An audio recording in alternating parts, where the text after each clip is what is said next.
المرسلين الذي صاحب التاج والمعراج والبراق والعلم دافع البلاء والوباء والقحط والمرض والألم اسمه مكتوب مرفوع منقوش في اللوح والقلم اسمه مقدس معطر مطهر منور في البيت والحرم سيد الثقلين نبي الحرمين إمام القبلتين محبوب رب المشرقين والمغربين مولى الكونين جد الحسنين أبي القاسم محمد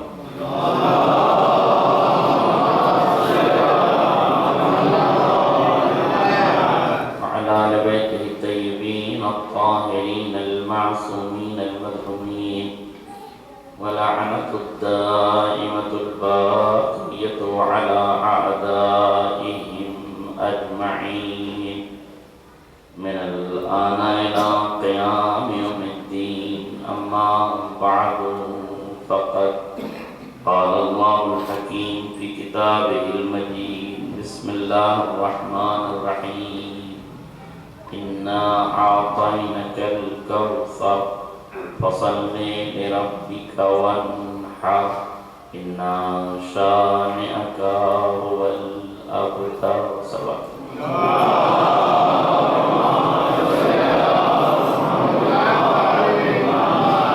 جناب خدا سے گزارش ہے کہ مرتبہ سورہ حمد اور 3 مرتبہ سورہ اخلاص قرأت فرمائیں مرحوم ریاست حسین مرحوم شفاعت حسین مرحوم کاظم علی مرحومہ طاہرہ خاتون مرحومہ طاہرہ بانو مرحومہ فاطمہ خاتون مرحومہ حجن آمینہ بانو مرحوم قربان نبی مرحوم محمد روش کربلائی اور جملہ مرحوم محمد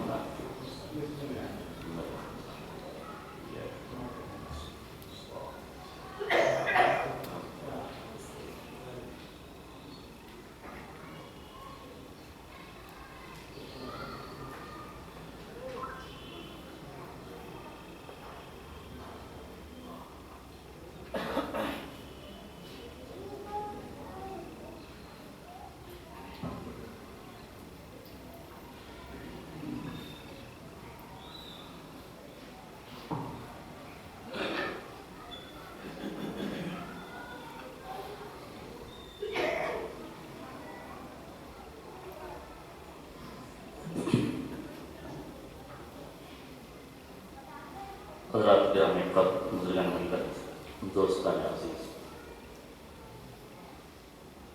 عزائر فاطمیہ کے یہ بھی ایام ہیں اور انشاءاللہ سے رضا مجالس کا انعقاد ہے کل اور پرسوں اسی وقت انشاءاللہ یہ مجلس منعقد ہوگی امیدوار ہوں کہ آپ حضرات پابندی وقت کے ساتھ حاضر ہوں گے تھوڑا سا اگر آپ آگے آئے ہیں تو زحمت ہوگی اپنے آنے والوں کے لیے پریشانی نہیں ہوگی اور ڈسٹرب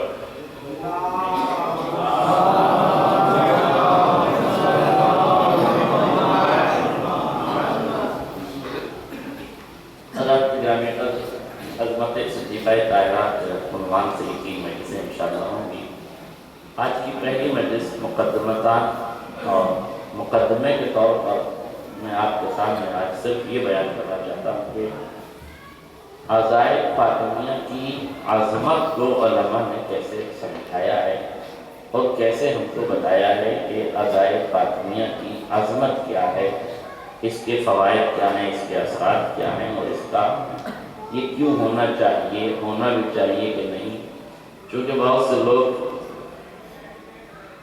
ضمیر کا سودا کر کے فرش اتحاد پر بیٹھ کے خاتموں کو نقاب پہنانے کا نام اتحاد سمجھتے ہیں جبکہ ذکر اہل بیت قداستوں کی نقاب کشائی کا نام ہے جن امت نے جن لوگوں کے چہروں پر نقاب چڑھا دی ہے ضرورت ہے کہ ذکر صدیقہ طاہرہ کے ذریعے سے سچ بھی سامنے آ جائے اور جھوٹے بھی واضح ہو جائے۔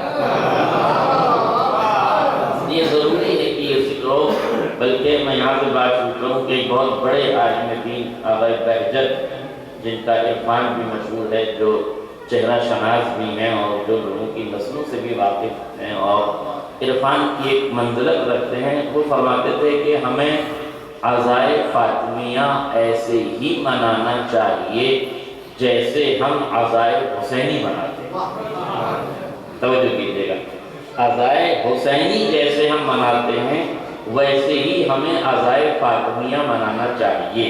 پھر وہ فرماتے ہیں کہ اگر ہم عزائے فاطمیہ کو بھی ایسے ہی مناتے رہتے جیسے عزائے حسینی منا رہے ہیں اور مناتے رہتے ہیں، توجہ کیجئے گا، جیسے ہم مجلس عزائے حسین کرتے ہیں، جیسے ہم محرم مناتے ہیں، جیسے ہم ذکر اہل بیت کرتے ہیں، اگر ویسے ہی عزائے حسین کے جیسے اگر ہم عزائے فاطمہ بھی مناتے ہوتے تو جیسے آج دنیا میں عزائے حسین معروف ہے، نام حسین معروف ہے، ذکر حسین معروف ہے، ویسے ہی دنیا میں فاطمہ بھی معروف ہوتی، نام فاطمہ بھی معروف ہوتا، عزائے فاطمہ بھی معروف ہوتی۔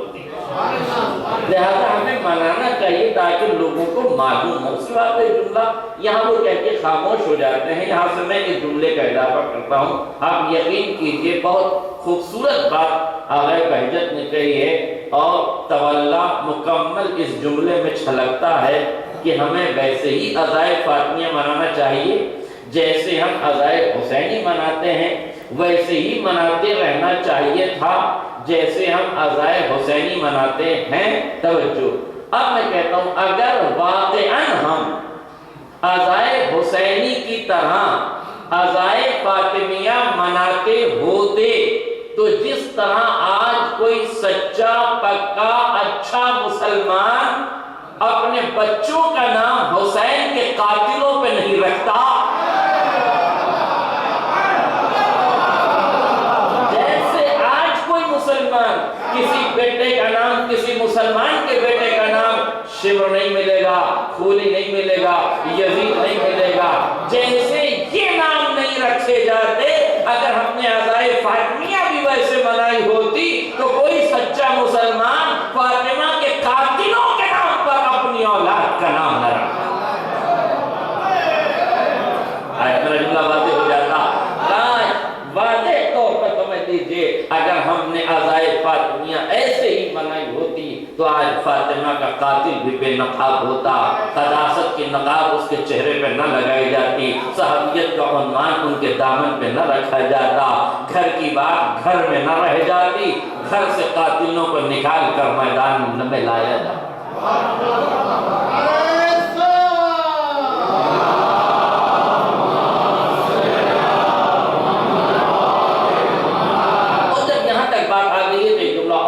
بالکل ایسا ہی ہوتا اور لوگ جان جاتے کہ صدیقہ طاہرہ کے قاتل کون ہیں، شہزادی کو کن لوگوں نے قتل کیا ہے، مگر ابھی بھی دیر نہیں ہوئی ہے، ابھی بھی دیر نہیں ہوئی ہے۔ اگر کچھ لوگوں نے اپنے بچوں کا نام قاتلان زہرا کے ناموں پر رکھ دیا ہے، اگر اب بھی کچھ لوگوں نے اپنی اولاد کا نام دانستہ طور پر، نادانستہ طور پر، جان بوجھ کر، بغیر جان بوجھے، کسی سیاست میں، کسی مصیبت میں، کسی تقیہ میں، کسی مجبوری میں، کسی وجہ سے، کسی ڈر کی وجہ سے، کسی قداست کی وجہ سے، کسی تقدس کی وجہ سے، کسی بھی اعتبار سے اگر نام رکھ دیا ہے تو کم سے کم آج کی اس حکومت نے ہمیں یہ بھی بتا دیا ہے کہ کچھ نام اگر زبردستی رکھ دیے جائیں تو جب حکومت آئے نام بدل دو۔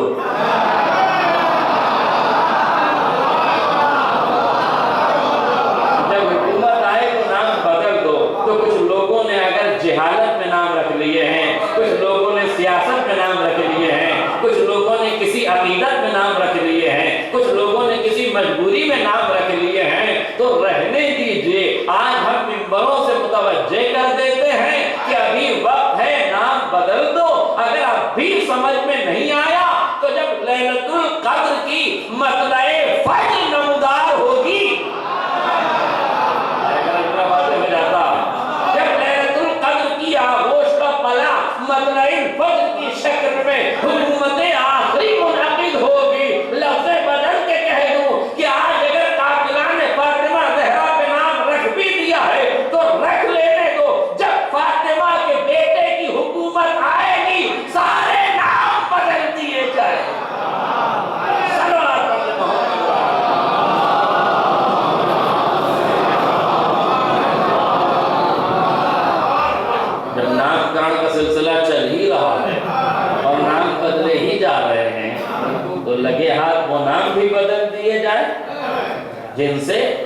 قتل کی بو آتی ہے، جن کے نام قاتلوں کے نام ہیں۔ لہذا اگر وقت آئے گا، میرے تو اسی لیے اگر رہبر معظم نے بھی یہاں پر اس مقام پر اس طرف متوجہ کرتے ہوئے فرمایا کہ اعضائے فاطمیہ میں ایک دن ہی صحیح جو شہادت کی تاریخ ہے، یہ انشاءاللہ اس کی تفصیلات میں آپ کو کل بتاؤں گا کہ اعضائے فاطمیہ کے سلسلے میں اختلاف کیوں ہے، 13 جمادی الاولیٰ ہے کہ 3 جمادی الثانیہ ہے کہ 8 جمادی الاولیٰ ہے کہ پھر 28 جمادی الاولیٰ ہے۔ مختلف جو روایات ہیں ان روایات کا پس منظر کیا ہے، کیوں ایسا ہے، انشاءاللہ میرے پاس کل وقت رہا تو میں تمہیدی سلسلے میں آپ کو یہ بیان کروں گا اس اختلافات کی وجہ کیا ہے اور کیوں شہزادی کی تاریخ وفات کے شہادت جو ہے وہ معین بظاہر نہیں ہے۔ 95 دن کی بھی روایت ہے، 90 دن کی بھی روایت ہے، 40 دن کی بھی روایت ہے، 45 دن کی بھی روایت ہے اور 75 دن کی بھی روایت ہے، اور آج یہ جو مجلسیں 3 دن کی ہیں یہ 75 دن کی روایت کے حساب سے، اس کی تفصیل میں کل بتاؤں گا۔ اگر رہبر معظم فرماتے ہیں، 2 باتیں ہیں رہبر معظم کی، دونوں آپ کو یاد فرما دی، عظمت اعضائے فاطمیہ کے عنوان سے میں آج آپ کے سامنے گفتگو کر رہا ہوں۔ اگر رہبر معظم فرماتے ہیں کہ کم سے کم ایک دن، چاہے وہ 13 جمادی الاولیٰ کا ہو یا 3 جمادی الثانیہ کا ہو، ایک دن آپ اپنے کاموں کی چھٹی کریں۔ توجہ کیجیے، میں کاموں کی کہہ رہا ہوں، آپ دکانیں بھی سمجھ لیں، کاموں کی چھٹی کریں ایک دن، 3 جمادی الثانیہ، 13 جمادی الاولیٰ یا جو بھی آپ نے شہادت کی تاریخ آپ کے نظر میں معتبر ہو اس تاریخ میں آپ چھٹی کریں۔ بالخصوص وہ لوگ جو سرکاری وبھاگ میں ہیں وہ اس تاریخ میں نہ جائیں، اعضائے فاطمیہ کی جو تاریخ شہادت اس میں نہ جائیں، اور نہ جا کے 2 کام کریں۔ ایک کام تو ان کا یہ ہے کہ مجلس اعضا کریں، مجلس اعضا تولی کی علامت ہوگا، محبت کی علامت ہوگی، عقیدت کی علامت ہوگی، اور جب یہ ایک دن اپنے کام سے چھٹی کریں گے، کمپنی میں کام کرتے ہیں، سرکاری وبھاگ میں کام کرتے ہیں، دوسری جگہوں پر کام کرتے ہیں، اپنے کلیگ کے ساتھ رہتے ہیں، اپنے دوست احباب کے ساتھ رہتے ہیں، تو جب آپ چھٹی کریں گے تو دوسرے دن آپ کا ساتھی، آپ کے لوگ، آپ کے چاہنے والے آپ سے پوچھیں گے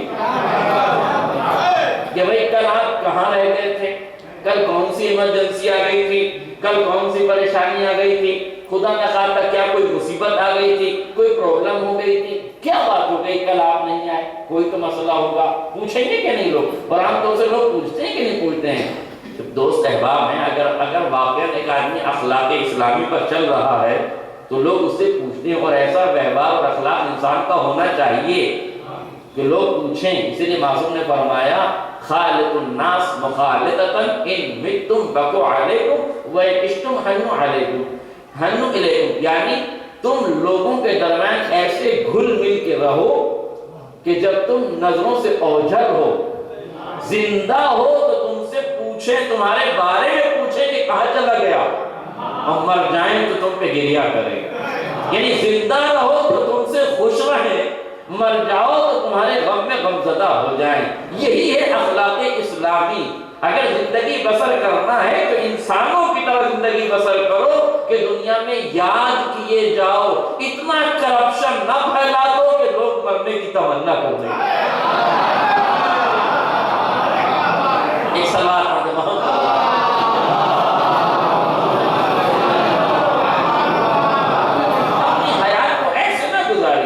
پریشان ہو جائیں، کسی کا مال دبا لیا ہے، کسی کا حق کر لیا ہے، کسی کا مال لے لیا ہے تو واپس نہیں دے رہے ہیں۔ اسلام نے کہا قرضہ دیجیے۔ آج کل لوگ قرضہ دے تو دیتے ہیں، مگر مصیبت یہ ہے کہ جس بیچارے غریب نے قرضہ دے دیا ہے اسلام پر عمل کر کے، پھر اس کے اسلام کا اللہ ہی نگہبان ہے، پھر وہ قرضہ واپس ملتا نہیں ہے، دیتا ہے، لیتا ہے سیٹ بن کے، دیتا ہے کوڑیوں کے دام۔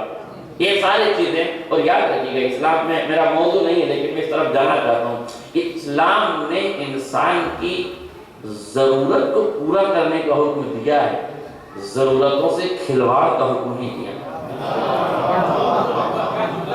ضرورتوں سے کھلواڑ کا حکم دیا۔ اسی لیے شریعت میں سب سے پہلے، یعنی جو اسلام کے بنیادی اصولوں میں سے ایک اصل ہے وہ یہ کہ سود حرام ہے، بیاج لینا حرام ہے، بیاج کا لینے والا، دینے والا، لکھنے والا، گواہ سب گناہگار برابر کے، لینے والا، دینے والا، لکھنے والا، گواہ سب۔ کیوں؟ اس لیے کہ بیاج اور سود نہیں ہے، انسانی ضرورتوں سے کھلواڑ ہے۔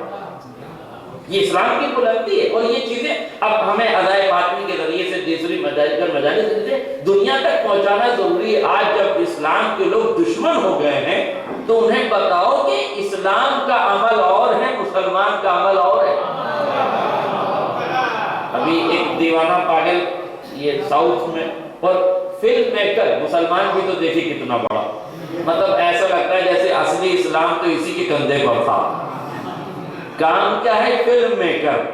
اعلان کیا ہے کہ کچھ لوگوں نے شہیدوں کا مذاق اڑایا، اس لیے میں اس اسلام کو چھوڑ رہا ہوں۔ مذاق کس نے اڑایا؟ یہ بھی بعد میں پتہ چلا کہ وہ فیک آئی ڈی تھی جو مسلمانوں کے نام سے چلائی جا رہی تھی۔ لیکن جسے اسلام چھوڑنا ہے وہ کسی بھی بہانے سے چھوڑ سکتا ہے۔ میں آپ سے یہی کہنا چاہتا ہوں، کوئی اسلام میں زبردستی ہے ہی نہیں۔ جس نے جانا ہے اسلام چھوڑ کے جائے۔ اسلام میں مسلمان ہو کے رہنا ضروری ہے۔ دہشت گرد بن کے رہو گے تو اسلام میں بھی رہنے کی اجازت نہیں۔ اسلام آپ چھوڑ دیجئے، کوئی مشکل نہیں کہ آپ اسلام میں رہیے۔ اسلام میں رہنا کمال نہیں ہے، اسلام میں رہے تو کمال اسلام کے ساتھ رہے۔ اسلام میں اگر رہنا ہے تو اسلامی آئین، اسلامی قوانین کے ساتھ رہیں۔ آپ نے اسلام چھوڑنا تھا کسی مجبوری میں تو چھوڑ دیا ہوتا۔ مسلمانوں کے اعمال کو ذمہ دار بنا کے اسلام چھوڑنا، اس سے بڑی کوئی حماقت نہیں۔ اس لیے میں کہہ سکتا ہوں حاکم اور ہے، ملک اور ہے۔ میرا جملہ واضح ہو جائے، حاکم اور ہے، ملک اور ہے۔ حاکم کی مخالفت ملک کی مخالفت نہیں ہے، خلیفہ کی مخالفت خلافت کی مخالفت نہیں ہے، حاکم کی مخالفت اسلام کی مخالفت نہیں ہے، مسلمان کی مخالفت اسلام کی خلافت ہی نہیں ہے۔ اس لیے کہ مسلمان کا عمل اور ہے، اسلام کے قوانین اور ہیں۔ یہ غلط فہمی نہ پیدا ہو کہ مسلمان بدنام ہے، مسلمان برائی کر رہا ہے تو مسلمان برائی کرو تو اسلام برائی سکھا رہا ہے۔ اسلام برائی نہیں سکھا رہا ہے، اسلام ہی نہیں، کوئی بھی دھرم انسان کو برائی نہیں سکھاتا۔ کرپشن کس دھرم میں جائز ہے؟ آپ بتائیے، کرپشن کس دھرم میں جائز ہے؟ بے ایمانی کس دھرم میں جائز ہے؟ لوگوں کی ضرورتوں کو لوٹنا کس دھرم میں جائز ہے؟ کسی بھی دھرم میں جائز نہیں ہے۔ لہذا کسی بھی دھرم کی پریبھاشا یہ نہیں ہے کہ وہ شہیدوں کا مذاق اڑائے، اور اسلام نے جتنا شہیدوں کا احترام کیا ہے دوسروں نے تو کیا بھی نہیں ہے۔ اس لیے کہ اسلام ہی تو ہے جس نے دنیا کو شہید کو زندہ رہنا سکھایا ہے، اور کسی مذہب میں شہید کی حیات ایسے نہیں بیان کی جیسے حیات شہید کو اسلام میں بیان کیا گیا ہے۔ اور خالی بیان ہی نہیں کیا گیا، شہدائے اسلام نے حیات کا ثبوت بھی فراہم کیا ہے۔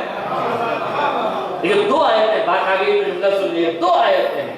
وَلَا تَحْسَبَنَّ الَّذِينَ قُتِلُوا فِي سَبِيلِ اللَّهِ۔ دیکھو ہرگز ان لوگوں کو مردہ نہ سمجھنا جو راہ خدا میں قتل کر دیے گئے، بلکہ وہ زندہ ہیں اور اپنے پروردگار کے یہاں سے رزق پاتے ہیں۔ دوسرے آیت میں وَلَا تَقُولُوا لِمَن يُقْتَلْ فِي سَبِيلِ اللَّهِ، جو لوگ راہ خدا میں قتل کر دیے گئے انہیں مردہ نہ کہنا، وہ زندہ ہیں اور تمہیں ان کی زندگی کا شعور نہیں ہے۔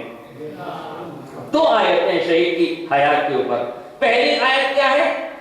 مت کہنا زبان سے کہ یہ مردہ ہے۔ ہم نے زبان کو سیلی تالا لگا دیا، نہیں کہیں گے۔ دوسری آیت کیا کہتی ہے؟ وَلَا تَحْسَبَنَّ الَّذِينَ، گمان بھی نہ کرنا، خیال بھی نہ کرنا، سوچنا بھی نہیں۔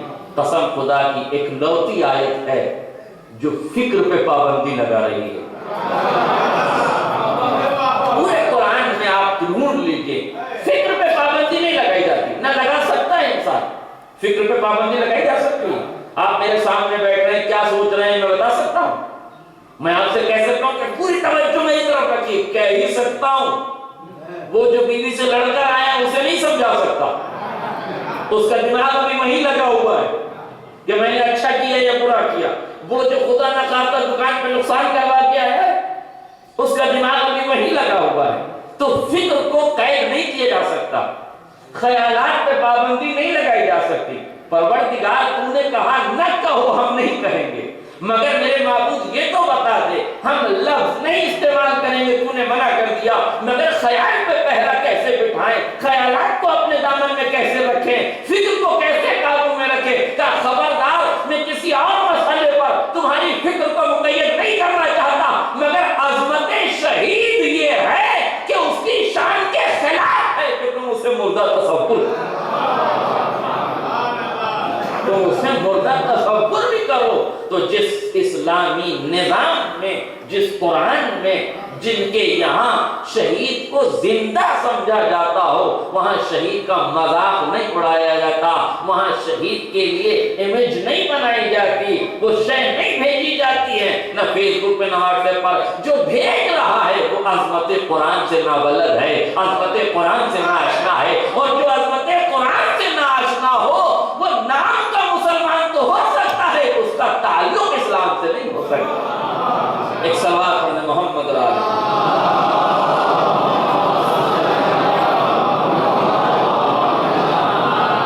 الکلام یجر الکلام، بات سے بات نکلتی ہے، لہذا بات لمبی ہو گئی، میں واپس اپنے موضوع کی طرف پلٹتا ہوں۔ رہبر معظم کہتے ہیں، یاد ہے نا آپ کو، رہبر معظم کہتے ہیں کہ جب آپ جائیں تو ایک دن اپنی چھٹی کریں۔ کیوں؟ توجہ کیجیے گا، تاکہ جب آپ دوسرے دن نہیں جائیں گے تو لوگ پوچھیں گے کہ بھئی کل آپ کہاں رہ گئے، کل آپ کیوں نہیں آئے؟ تو آپ اپنے دوستوں کو جو کام کرتے ہیں ساتھی، اپنے ساتھیوں کو یہ کہیے کہ صاحب کل ہمارے یہاں شہادت کی تاریخ تھی۔ وہ پوچھے گا کس کی شہادت؟ تو آپ کہیے نبی کی ایک لوتی بیٹی کی شہادت۔ پوچھے گا نا نبی کون؟ محمد صاحب، پیغمبر، عظیم المرتبت انسان، کائنات کا سب سے پاورفل انسان۔ دیکھیے یہ بات اس لیے میں عرض کر رہا ہوں تو چونکہ اب لوگ ذات پیغمبر پر اعتراض کرنے لگے، تو جب جب زہر سیاست کی دہلیز سے تقسیم ہوگا تب تک تریاق کا تورق حکمت کے منبروں سے تقسیم کیا جائے گا۔ سیاست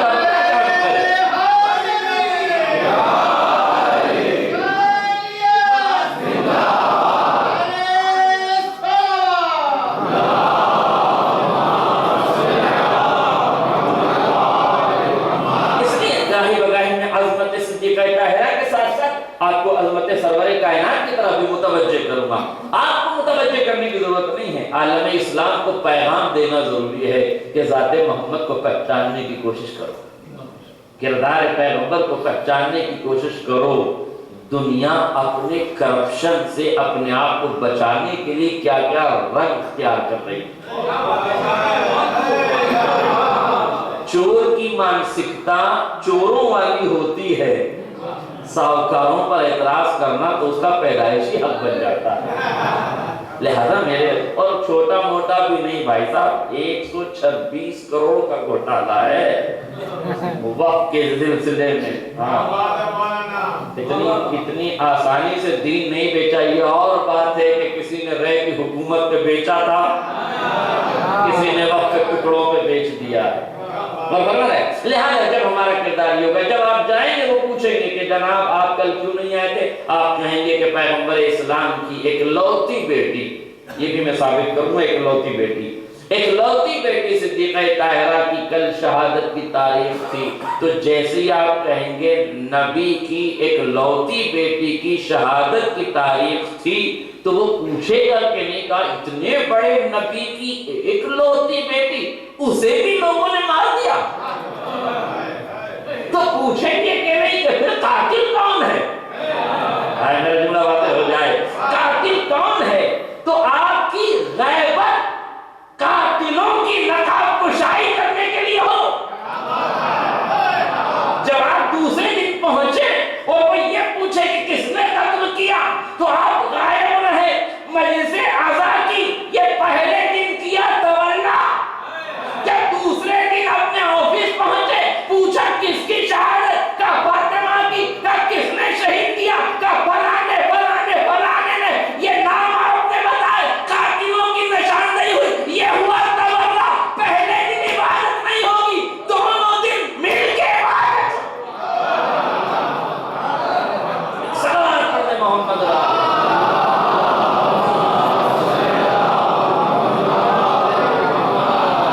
دونوں دن مل کے آپ کی عبادت ہوگی۔ پہلے دن تولا ہوگا، اور دوسرے دن تبرہ ہوگا۔ دیکھیے یہ تو ضروری ہے نا، تبرہ کے بغیر تو ہمارا حج مکمل نہیں ہے۔ ایک پتھر ہے جو لائق سلام ہے، 3 پتھر ہیں جن پہ کنکریاں ماری جاتی ہیں۔ ارے آپ ہی نہیں مارتے، سارے مسلمان مانتے ہیں، اور مانتے ہی نہیں ہیں، پتھر بھی مارتے ہیں۔ یہ حجر اسود کو سلام نہیں توجہ کی، اور یہ رمی جمرات، چھوٹا شیطان، منجلا شیطان، بڑا شیطان، یہ 3 شیطانوں پہ کنکریاں۔ امت کو بتاؤ ہر پتھر لائق احترام نہیں ہے۔ ہم نے پتھروں کو لائق احترام نہیں جانا ہے، ہم نے شخصیتوں کو دیکھا ہے۔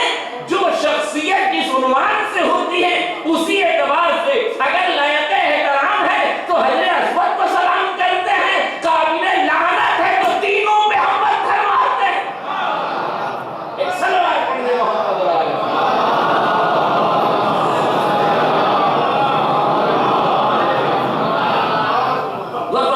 لہذا ہم نے تولا بھی کرنا ہے اور تبرہ بھی کرنا ہے۔ ہمیں یہ بتانا ہے کہ قاتلان فاطمہ زہرا کون ہے، یہ بھی ہمیں دنیا کو بتانا ہے، اور ہمیں یہ بھی بتانا ہے کہ عظمت صدیقہ طاہرہ کیا ہے۔ لہذا اور دوسرے مرحلے پر رہبر نے عجیب جملہ بتایا، یہ سمجھنے والا ہے اور سننے والا ہے، اور اس پر عمل کی کوشش کی جائے۔ بہت عجیب اور عظیم بات رہبر معظم نے کہی۔ رہبر معظم فرماتے ہیں کہ میسم بھائی اس کی تصدیق کریں گے اس جملے کی، اس لیے کہ یہ خود زندہ معجزہ ہے اس جملے کا جو میں کہنے جا رہا ہوں، ابھی یہ بتا رہے تھے۔ وہ فرماتے ہیں کہ میں اپنے ملک عزیز پورے ایران کے ملک بھر کا رزق عزائے فاطمیہ کا فرش ادا بچھا کے سمیٹ لیتا ہوں۔ محسوس نہیں کیا آپ نے جملے کو؟ عزائے فاطمیہ کا فرش بچھا کے سال بھر کا ملک ایران کا رزق سمیٹ لیتا ہوں۔ اتنی برکت ہے اس ذکر میں کہ اگر واقعی کوئی 3 دن فاطمہ زہرا کا ذکر خاص کر لے تو یقین جانیے سال بھر وہ بھوکا نہیں رہ سکتا، سال بھر وہ بھوکا نہیں رہ سکتا۔ اور کیسے بھوکا رہے گا؟ ارے کائنات جس کے صدقے میں خلق کی گئی ہو، اگر اس کے ذکر کے سلسلے میں برکتیں نازل ہو جائیں تو کیا عظیم مرحلہ ہے میرے عزیز۔ اور خالی یہ ان کا بیان ہے، بیان آیا تھا، میں اس کو دلیل کا لباس بنانا چاہتا ہوں۔ کیوں نہیں ہو سکتا؟ لوگ کہیں گے نا کہ ایک عالم دین ایک مرد وقت انہوں نے کہہ دیا، آپ نے پڑھ دیا، دلیل تو بھی دلیل ہے، دلیل کہیں اور سے دینے کی ضرورت نہیں ہے۔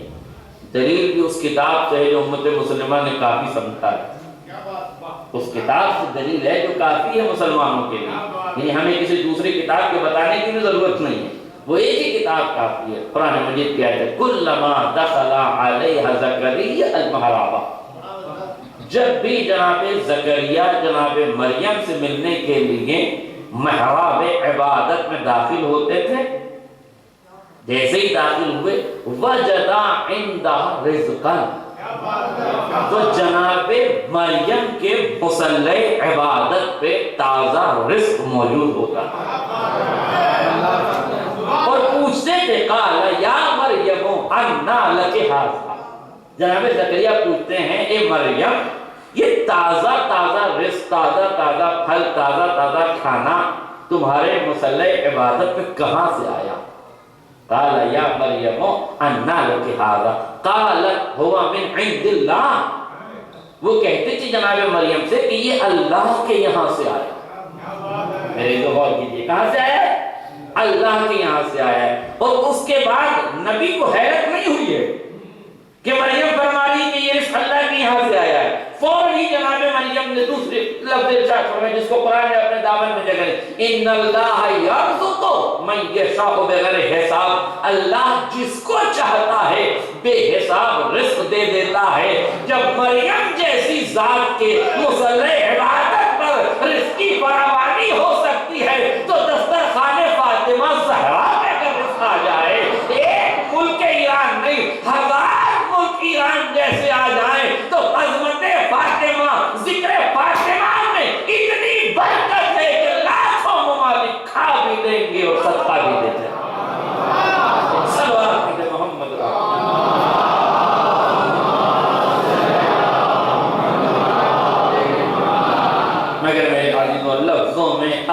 محنت کی ضرورت ہوتی ہے، لفظ میں احساس میں ڈوبنا پڑتا ہے۔ ان الفاظ کے ساتھ اگر عقیدہ بن جائے، عقیدہ احساس سے جڑ جائے، احساس جذبات سے مل جائے، جذبات پر عقل کی حکمرانی ہو جائے، اور پھر انسان منزل عمل میں قدم زن ہو جائے۔ ہرگز مطلب یہ نہیں ہے کہ اب انسان ذکر فاطمہ زہرا کے بعد گھر میں بیٹھ جائے اور انتظار کرے کہ سال بھر کھانا آتا رہے گا، مولانا پڑھ گئے ہیں میرے کو۔ اسلام نے رزق کا وعدہ کیا ہے، مگر رزق محنت پہ منحصر ہے، کاہلی پر نہیں۔ روایت میں جہاں یہ لفظ ہے، یہاں یہ بھی لفظ ہے کہ خدا نے جناب مریم سے کہا کہ مریم کھجور کے درخت کے قریب جاؤ، درخت کے قریب جاؤ، اسے ہلاؤ، اس میں سے تازہ خرمے نازل ہوں گے۔ پروردگار تیری کنیزِ خاص ہے مریم، بھوک لگی ہے، حمل سے ہیں، جناب مریم جیسا نبی صدف عصمت حضرت مریم میں غیبت کے پردے میں ہے، موجود ہے، اس نبی کی حفاظت کر رہی ہے مریم، کوئی عام خاتون تو نہیں ہے نا، نبی وقت کی حفاظت کر رہی ہے، رزق کا وعدہ تو نے کیا ہے، تو جبریل کو بھیجتا، وہ من و سلوہ لے کے نازل ہوتے، نعمتیں نازل ہوتے، اور جناب مریم کے دہنے اقدس میں ڈال دیا جاتا، وہ کھا لیتی۔ اتنی زحمت دینے کی ضرورت کیا تھی؟ گھر سے اٹھایا، درخت کے قریب لے کے گیا، درخت کو کہا حرکت دو، کہا کہنا اور بتانا یہی چاہتا ہوں، کنیزِ خاص کو بھی رزق دوں گا تو بغیر محنت کے نہیں دوں گا کنیزِ خاص کو تمہاری عادتیں بگڑ جائیں گی، تمہاری عادتیں نہ بگڑ جائیں، اس لیے ہم نے تمہارے لیے رزق کے ساتھ ساتھ محنت کو رکھا ہے۔ عزائے فاطمیہ کی برکتیں ہیں میرے عزیزوں، اگر ہم واقعاً اس ذکر سے فیضیاب ہونا چاہتے ہیں، اس شہزادی سے فیضیاب ہونا چاہتے ہیں، تو ہمیں عقیدت کی وادی میں قدم زن ہونے کے ساتھ ساتھ عمل کے میدان میں بھی قدم رکھنا۔ یہ دوسرا مرحلہ تھا جو میں نے آپ کے سامنے دو آغائیوں کے بیانات کو آپ کے سامنے پیش کیا۔ اب ایک آخری مرحلے پہ میں آ جاؤں اور اس کے بعد آج کی گفتگو تمام ہو جائے، انشاءاللہ کل سے مفصل گفتگو ہوگی۔ آپ بہتر طریقے سے جانتے ہیں کہ آج کچھ تھکان زیادہ ہے، پھر بھی کوشش کروں گا کہ ایک ساعت پوری ہو جائے۔ صلوات پر محمد علیہ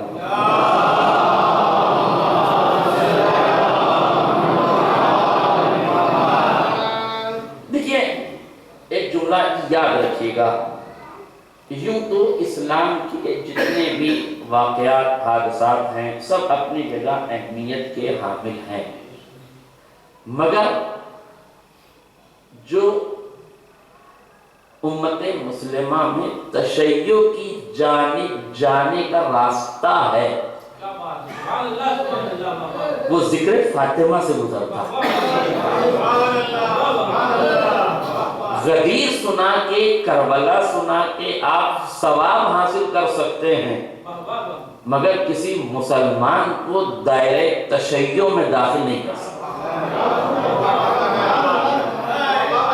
ٹرننگ پوائنٹ میں آسان لفظوں میں کہہ ٹرننگ پوائنٹ جو ہے نا وہ عظمت صدیقہ طاہرہ ذکر فاطمہ زہرا ہے۔ اگر واقعی امت مسلمہ کو عظمت فاطمہ سمجھا دی جائے تو پھر کسی در پہ بھٹکنے کی حماقت نہیں کرے گا۔ ہاں اس میں ہماری شاید کوتاہی یہ غلطی ہے کہ ہم نے واقعی دنیا کو عظمت فاطمہ زہرا نہیں بتایا۔ میں آپ کو ٹرننگ پوائنٹ کا کی دلیل دے رہا ہوں، توجہ کیجیے گا دلیل کیا ہے ٹرننگ پوائنٹ کی کہ عظمت فاطمہ زہرا ذکر صدیقہ طاہرہ یہ ٹرننگ پوائنٹ ہے۔ سورہ کوثر میں نے پڑھا ہے، مجھے یاد ہے، کل انشاءاللہ سورہ کوثر کا ترجمہ بھی کروں گا اور اس کے اوپر گفتگو کروں گا۔ آج عزائے فاطمیہ کی عظمت کے حوالے سے میں گفتگو کرنا چاہتا ہوں آپ کے سامنے، اور یہ بتایا میں نے کہ ٹرننگ پوائنٹ کیا ہے، جناب صدیقہ طاہرہ کی ذات والا صفات ہے۔ توجہ کیجیے گا، بڑا مشہور واقعہ ہے، علامہ اسماعیل میرٹھی دیوبندی، یہ علماء اہل سنت میں سے تھے، انہوں نے بڑے مناظرے کیے اور پاکستان کی سرزمین پر ان کے مناظروں کا یہ عالم تھا کہ چھوٹا موٹا کوئی ذاکر ان کے آس پاس بھٹکتا نہیں تھا۔ وہ جو صدری علم والے علی سے علامہ اس دیار محبت میں ٹہل رہے ہیں انہیں یہ آرام سے زیر کر دیتے تھے. ہاں عین سے علامہ تو وہاں بہت مشکل سے مل رہے ہیں, اور جو عین ہے ان کی عین اتنی بڑی ہو گئی کہ اور مصیبتیں پیدا ہو گئی. تو ایک صاحب جتنے بھی علامہ حضرات ہیں جو الف سے علامہ ہیں, جو عین سے حقیقی علامہ ہیں, وہ ہمارے سراغوں پر ہیں. ان کی خاک قدم بھی مل جائے تو ہم سرمگی کے لائق سمجھیں گے, کاش کوئی ایسا پیدا ہو جائے. فی الحال تو دیار محبت میں الف سے علامہ کی تعداد زیادہ ہے. انہوں نے مناظرے کیے اور الف سے علامہ والوں کو ہرا دیا. ظاہر ہے کہ جب پڑھا لکھا آدمی کم پڑھے لکھے لوگوں کو ہرا دے تو اس کا کانفیڈنس لیول اور بڑھ جاتا ہے. 2-4 چوکے لگانے کے بعد بیٹسمین کا کانفیڈنس بڑھ جاتا ہے نا, ویسے ان کا بھی کانفیڈنس بڑھ گیا. اب یہ ایک مناظرہ کر کے آئے اور گاؤں والوں نے ان کے مناظرے پر ان کو بڑی تعریفوں کے پل باندھے, کاندھے پہ بٹھائے اور ہمارا مولانا جیت گیا.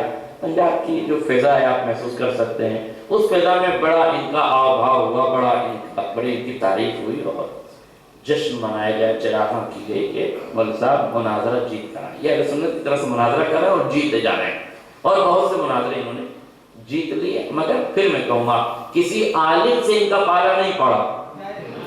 پڑھا تو ان لوگوں سے پڑھا, یا ذاکرین سے پڑھا, یا ایک سے علامہ والوں سے پڑھا جن سے مصیبت پیدا ہو. لیکن کسی اس نے کہ شیعہ اگر واقعاً عالم ہو تو پھر یا وہ عالم نہیں یا پھر وہ ہر نہیں سکتا.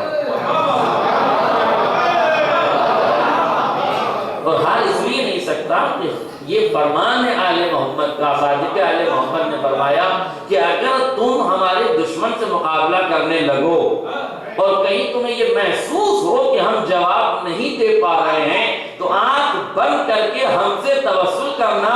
لب تمہارے ہوں گے, زبان ہماری. بولو گے تم, رفتار ہماری ہوگی. لفظ تمہارے ہوں گے, زبان ہماری. زبان تمہاری ہوگی, لفظ ہمارے ہوں گے. بولو گے تم, خیال ہمارا ہوگا. ہم تمہیں کبھی رسوا نہیں ہونے دیں گے. لائے تو کائنات ایسے مولا کو جو لوگوں کو رسوا بھی نہ ہونے دے. فرمایا ہم تمہاری زبان بن جائیں. لہذا میں یہ کہتا ہوں کہ شیعہ عالم دین ہار نہیں سکتا. لہذا وہ جب جیت کے آ گئے تو بڑے شدومت سے بڑا چراغاں ہو رہا ہے, بڑی خوشیاں منائی جا رہی ہیں, اور محفل جمی ہوئی ہے کہ اس علاقے میں ایک بزرگ سید زادہ, بڑی معذرت کے ساتھ میں لفظ استعمال کر رہا ہوں چونکہ روایت میں تاریخ میں یہی لفظ ہے, ایک بزرگ سید زادہ ایک کامن مین کی شکل میں وہاں تھا. اور وہ آیا اور آنے کے بعد کہنے لگا کہ میں نے سنا ہے کہ تمہارے جو مولانا صاحب ہیں بڑے مناظرہ جیت کر آئے ہیں, بڑے اچھے عالم ہیں, میں ان سے کچھ سوالات کرنا چاہتا ہوں. آپ ان کو کہیے کہ میرے سوالوں کا جواب دینے کے لیے آ جائیں, میں یہاں انتظار کر رہا ہوں. اس علاقے میں وہ سید زیادہ بڑا محترم تھا, بڑا احترام تھا اس کے علم تقوی جو بھی ہو, بڑا احترام تھا. اس نے جا کے مولانا صاحب کو, اسماعیل میرٹھی کو فرمایا جا کے کہ ایک بوڑھا ہے, بزرگ ہے, وہ آیا ہے آپ سے کچھ سوال کرنا چاہتا ہے. ظاہر ہے کہ خدا کسی کو غرور علمی کا شکار نہ کرے. یہ بڑی پریشانی کہ خدا نے کہا تھا کہ علم کے ساتھ ساتھ غرور آ گیا تو وہیں سے علم کا زوال شروع ہو جاتا ہے. علم کا کمال انکساری میں ہے اور علم کا زوال غرور میں ہے, تکبر میں ہے, گھمنڈ میں ہے. بولا تو یہاں گھمنڈ پیدا ہوا, غرور پیدا ہوا, کہنا میں جائیے ان کو بھگائیے یہاں سے, کس نے کہہ دیا. اور یہاں تک لکھا ہے کہ پنجابی زبان میں ایک موٹی سی گالی تھی. جو آیا تھا میسج لے کے, پیغام لے کے, اس نے کہا قبلہ محترم اگر آپ نے اس سے بات کرنا ہے تو کیجئے, اگر نہیں کرنا ہے تو کم سے کم اس کا احترام تو کیجئے. اس نے کہا اس کا احترام میں کیوں کروں؟ کہا وہ سید زادہ ہے. کہا کیا مطلب سید زادہ؟ کہا وہ اولاد فاطمہ میں سے. اللہ اکبر. کہا کیا مطلب؟ کہا ہمارے سماج میں اولاد فاطمہ کی ایک عظمت ہے, ہم سب کچھ برداشت کر سکتے ہیں, اولاد فاطمہ کی توہین برداشت نہیں کر سکتے. میرے لیے جملہ اپنے آپ میں بڑا معنی خیز ہے. میں یہی تو کہہ رہا ہوں کہ کربلا میں جو فوج اکٹھا کی گئی تھی ان میں تو ہزاروں کو یہ بتایا بھی نہیں گیا تھا کہ کس کے خلاف جا رہے ہو. میرے عزیزوں، ورنہ جو جانتا تھا عظمت فاطمہ کو، اس نے تو لے جانے پر ہاتھ ڈالا۔ جب حسین نے جملہ کہا تو یہ کہہ کے پیچھے ہٹ گیا کہ حسین اگر آپ کی ماں فاطمہ نہ ہوتی، اس کا مطلب یہ کہ جو فرد بھی عظمت فاطمہ سے آشنا ہو جائے اس کے ہاتھ خون سے رنگین نہیں ہوتا۔ اگر اسے یہ معلوم ہو جائے کہ عظمت فاطمہ کیا ہے تو پھر وہ عصمتوں کے قتل میں شریک نہیں ہوتا۔ اس نے کہا اچھا تمہارے یہاں سید کا اتنا احترام ہے؟ کہاں اتنا احترام ہے؟ اگر آپ نے بات کرنی ہے تو کیجیے، نہیں کرنا ہے تو آپ خاموش رہیے، ہم سب کچھ برداشت کریں گے۔ آپ ہمارے مولانا ہیں، آپ جیت گئے ہیں، آپ ہمارے سراخوں پر ہیں، کندھے پہ بیٹھیے، مگر خبردار سید کی عظمت کے ساتھ ہم سمجھوتا نہیں کر سکتے۔ اس نے کہا اچھا ایسا ہے اور تمہاری نظر میں اتنا ہی عزت دار ہے تو لاؤ پھر ہم اس سے 2-4 سوال، چلو ہم اس کے سوال کے جواب دیتے ہیں۔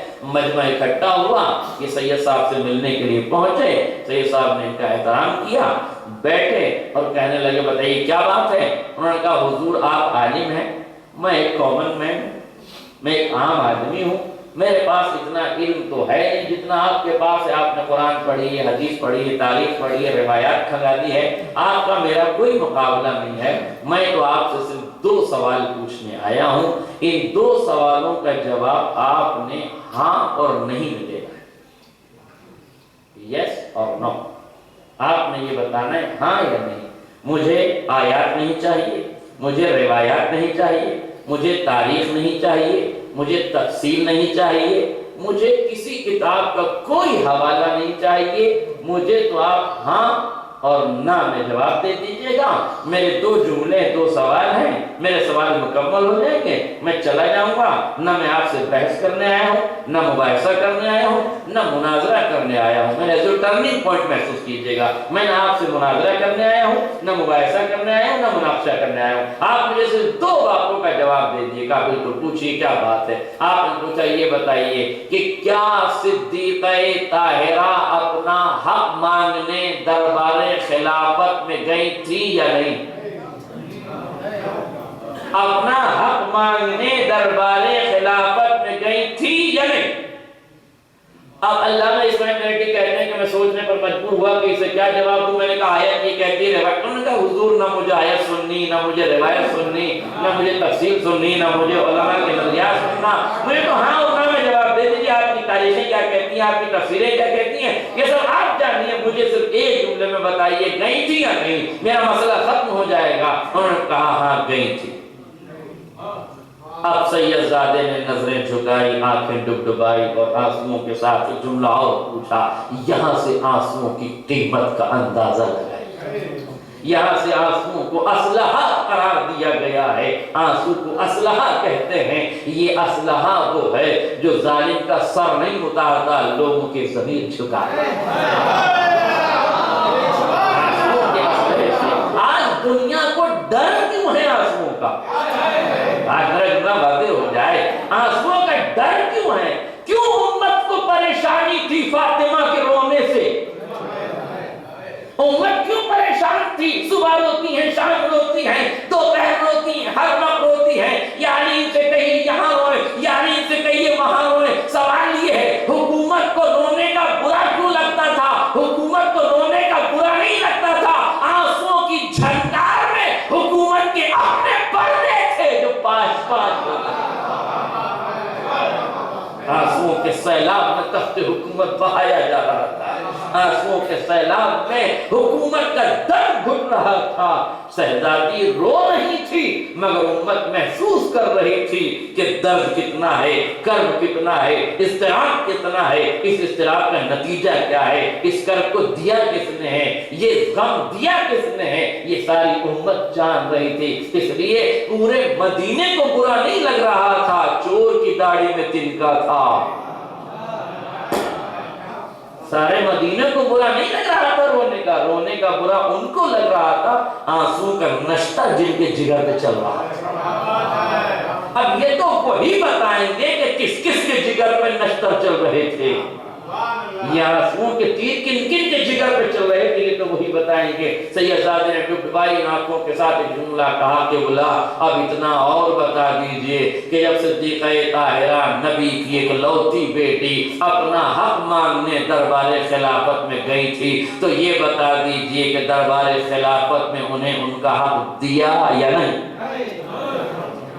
انہیں ان کا حق دیا یا نہیں؟ اب علامہ اسماعیل میرٹھی کے حواس باختہ ہو گئے، پریشان ہو گئے، کہنے لگے کچھ بولنا چاہتے تھے مگر زبان ساتھ نہیں دے رہی تھی، کچھ سوچنا چاہتے تھے مگر فکر میں ارتعاش پیدا ہو گیا، حالت بالکل خراب ہو گئی۔ کچھ سوچ رہے تھے ابھی کیا جواب دیں، ابھی یہ سوچ رہے تھے کہ ہاں کہیں کہ نہ کہیں، جواب دیں کہ نہ دیں۔ ایک مرتبہ دیکھا کہ لوگوں نے اپنی آستینیں چڑھا لی ہیں، چاروں طرف سے ڈنڈے تلواریں لاٹھیاں نکال کے لوگ کھڑے ہو گئے ہیں، اور اب آقا سے کہتے ہیں علامہ اسماعیل میرٹھی بھائی اتنا بتا دو کون تھے وہ ذلیل زادے جنہوں نے فاطمہ کا حق نہیں دیا؟ یہ میرے جملے نہیں ہیں، یہ اس گاؤں والوں کے جملے ہیں جو وہ کہہ رہے تھے۔ یہ قبلہ آپ ان ذلیلوں کے نام بتائیے، ان ذلیلوں کے نام بتائیے جنہوں نے حق زہرا نہیں دیا۔ اب یہ کہتے ہیں علامہ اسماعیل میرٹھی میری سمجھ میں نہیں آ رہا تھا کہ ان لاٹھیوں کے، ان ڈنڈوں کے، ان تلواروں کے جواب میں، ان کے چہروں کے غیظ و غضب کے جواب میں میں کیا دیتا، مگر مجھے اتنی بات سمجھ میں آ گئی یہ کم پڑھے لکھے لوگ ہیں مگر فاطمہ سے محبت کرتے ہیں۔ میں نے سارا قرآن و حدیث پڑھ بھی لیا اور عظمت صدیقہ طاہرہ کو نہ سمجھ پایا تو پھر کیا فائدہ اس علم کا، کیا فائدہ اس کمال کا؟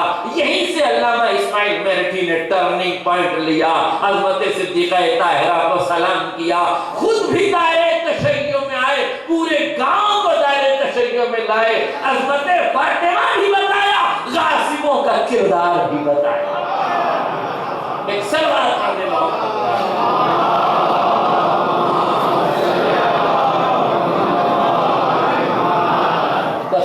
گفتگو تمام ہو گئی۔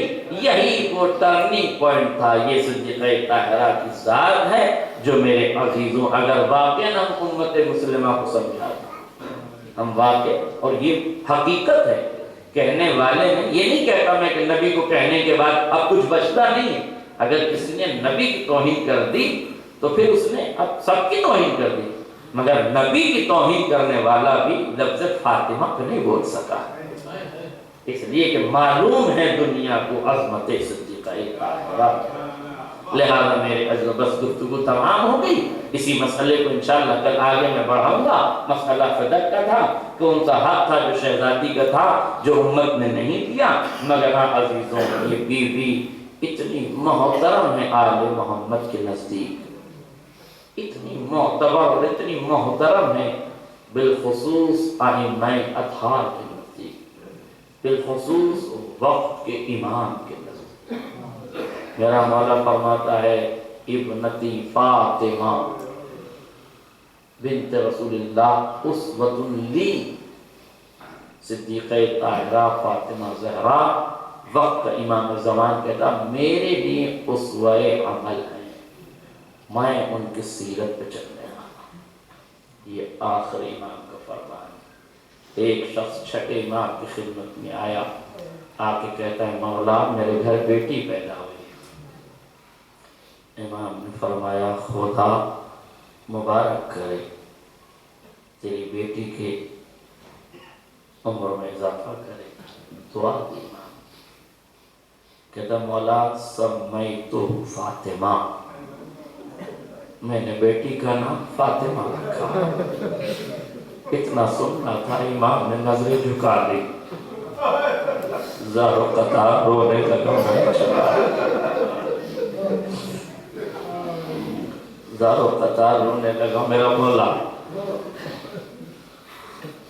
مرتبہ راوی نے دیکھا مولا آپ کی آنکھوں میں آنسو، ہاتھ جوڑ کے کہتا مولا کیا میں نے کوئی غلطی کر دی، کیا میں نے کوئی خطا کر دی؟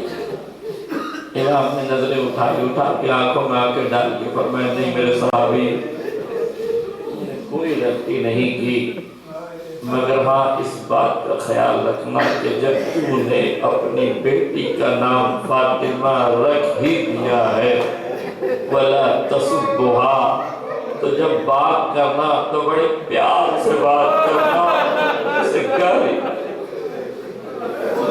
وَلَا تَلْعَنْهَا، جب گفتگو کرنا تو اس سے ملامت نہ کرنا، اس کو برا نہ کہنا، وَلَا تَضْرِبْهَا، اور خبردار اسے کبھی تماچا نہ لگانا۔ مولا ایسا کیوں کہہ رہے ہیں کہ نام فاطمہ ہمیں اتنا محبوب ہے کہ اگر کسی بچی کا نام فاطمہ بھی ہو تو اس کا رونا ہم سے دیکھا نہیں جاتا۔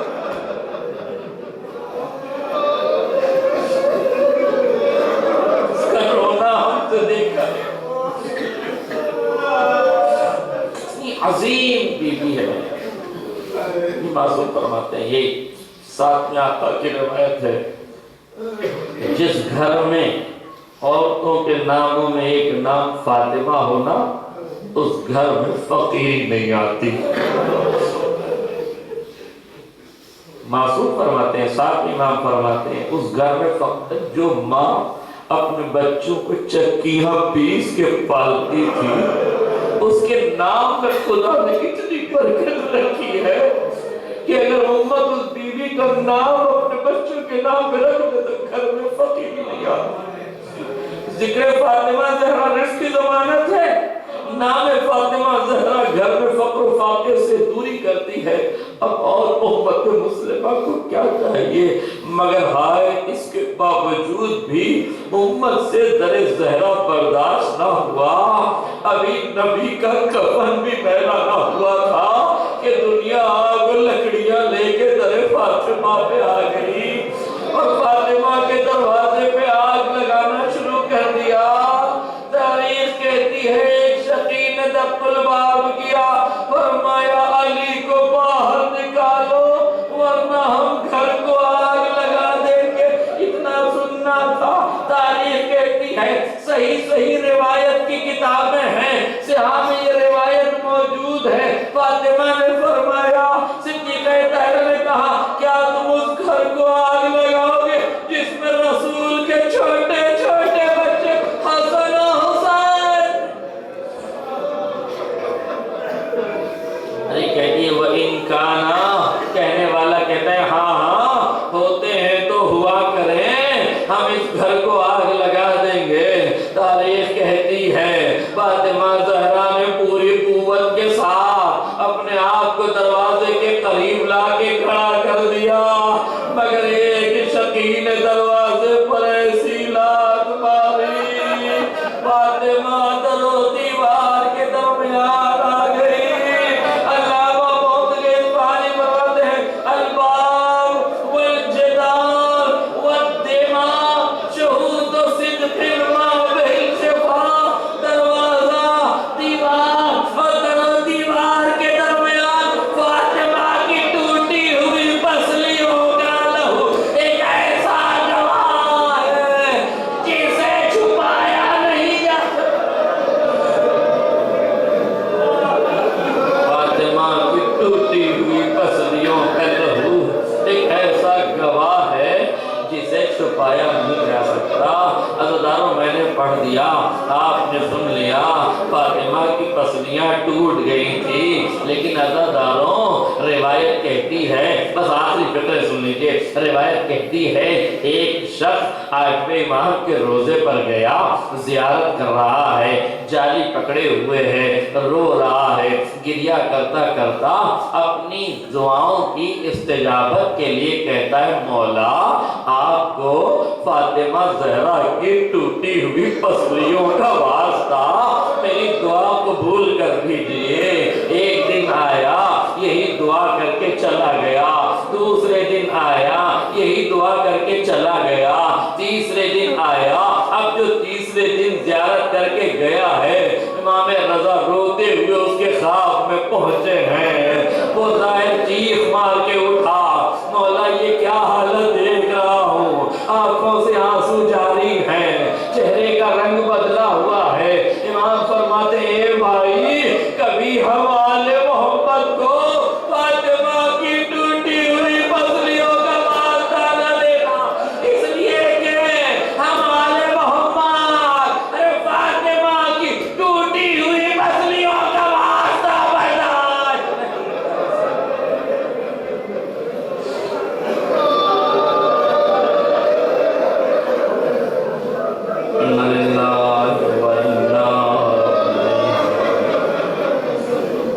بقضائه وتسليما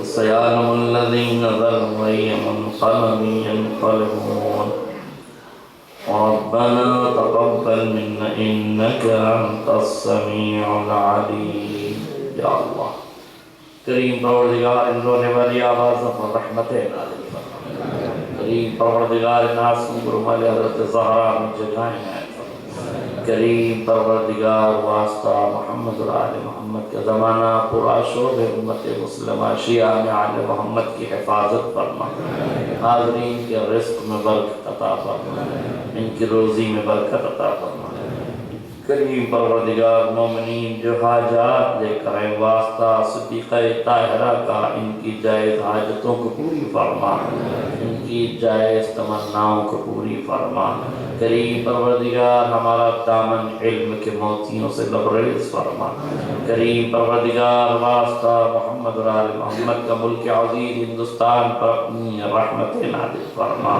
ملک اقتصاد پر اپنی رحمتیں نازل فرما ملک میں ظلم زیادتی فساد برپا کرنے والے فسادیوں اور ظالموں کو نست و نابود فرما پرچم اسلام کو سربلندی عطا فرما پرچم ظلم و نفاق کو سرنگو فرما بانیان اعضاء کی توفیقات میں اضافہ فرما حاضرین کی توفیقات میں اضافہ فرما کریم پروردگار اور امتحان نہ لے یوسف زہرا امام زمانہ کے ظہور میں تعجیل فرما اور ہمیں آپ اللہ سے گزارش ہے کہ تصور ہم اور تین مرتبہ رسول اللہ کو فرما کر جملہ مومن مومنات کا مومن مرمات کی دعا شب جمعہ ہے اپنے مومن کے لیے